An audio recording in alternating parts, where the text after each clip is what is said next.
The deaths of a 9-year-old girl and her twin 6-year-old brothers at a school bus stop in Indiana are raising new concerns about children's safety. A pickup truck hit the little kids and another boy who was seriously hurt while they were crossing the street to their stop bus on Tuesday morning. Good morning, Gail. Unbelievable, really. All three children who were killed just about 24 hours ago. And now, as you say, there are questions about whether school bus safety may have played a role in this heartbreaking tragedy.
We want to have a safe community as far as traffic, flow of traffic, speed, and then also making the community aware of bus safety.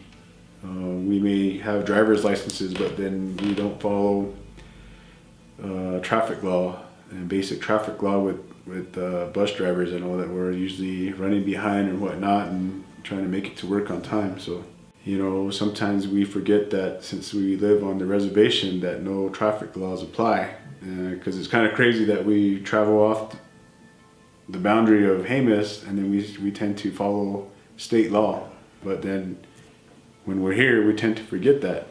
But we should have that as a priority here, saying that this is my community, this is our community. We should be following every kind of speed limit sign. Make sure and be aware of our surroundings. There's kids, children playing outside.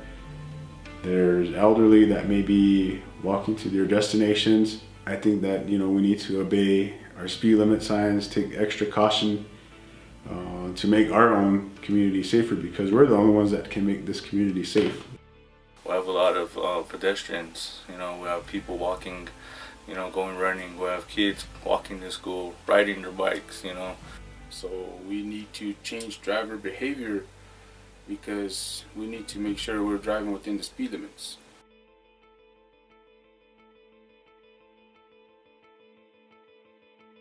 None of the speed limits here within the village go over 10 miles an hour. But everybody driving at least double, if not more. I see livestock. I believe livestock is another big thing. I believe no maintained roads. You know, we have roads. There are some roads out there that look like, you know, you can actually walk on the side of the roads, but man, we have trash, we have overgrowth of weeds. We have too much of a animal problem. We have too many canines running at large to where our kids are not safe, even our elders are not safe.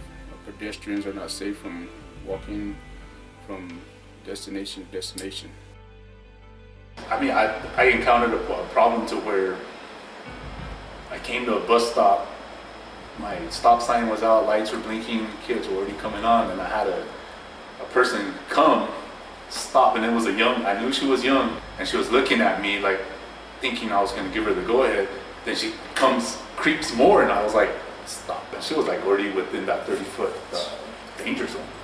I have come up on kids waiting for the bus, and they're being kids, you know, and they're jumping around and they're pushing each other, and they're like right there out in the road. I just think that's dangerous, especially with you can't see traffic coming or I'm coming and they don't have anywhere to sit, or stand to wait for me. I need, you know, a certain distance to be safe.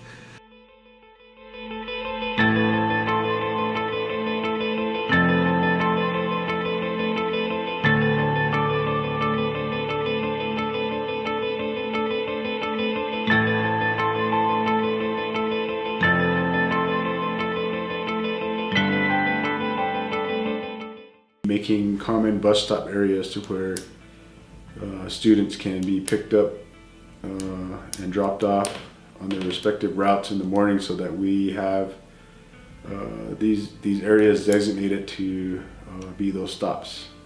Bring all the school districts such as Jemez Valley, Jemez Day School, San Diego Charter Riverside School, and as well as the Walatoa High charter school to be able to use one uniform bus route as far as, you know, having the traffic flow in one direction.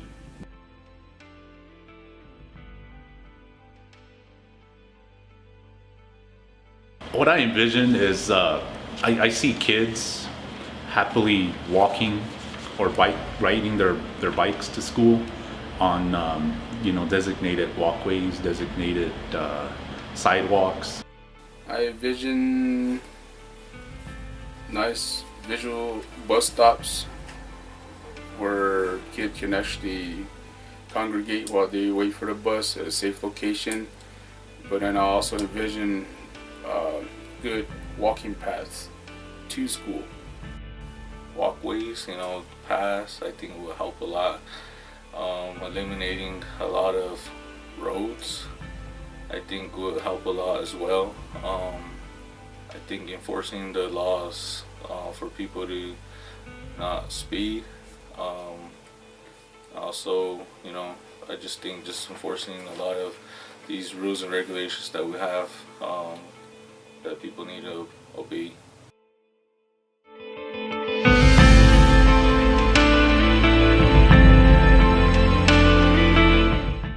I think, you know, hopefully that, you know, the parents and community members will understand the reasoning behind, you know, establishing these uniform bus routes, so that, you know, we have to put our own conveniences aside and look at the safety of the students and the community as a whole, so that we're not in a situation to where an accident happens. We want to take a preventive approach to, you know, for us to not get to that point.